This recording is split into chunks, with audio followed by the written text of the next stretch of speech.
మనం సెకండ్ పార్ట్లో అపోజిట్ నేర్చుకుందాం. చేస్తానుకి అపోజిట్ చెయ్యను.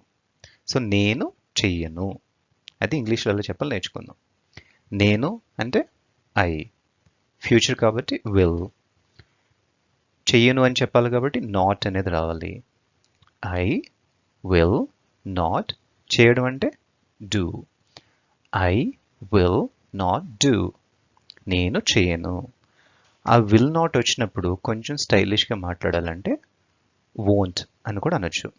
I won't do. Will not బదులు వోంట్ యూస్ చేయొచ్చు. I won't do. సో రెండు రకాలుగా చెప్పొచ్చు. I will not do or I won't do. So ఇప్పుడు సేమ్ పార్ట్ 1లో చేసినట్టే మన ఐ ప్లేస్లో you, he, she, it, we తే పెట్టచ్చు. సో ఫర్ ఎగ్జాంపుల్ మనం షీ పెడదాం. She will not do, she will not go, she will not run. Or she won't go, she won't run, she won't read. So అలా చాలా ఈజీగా మనం sentences చెప్పొచ్చు. Second part కూడా అయిపోయింది.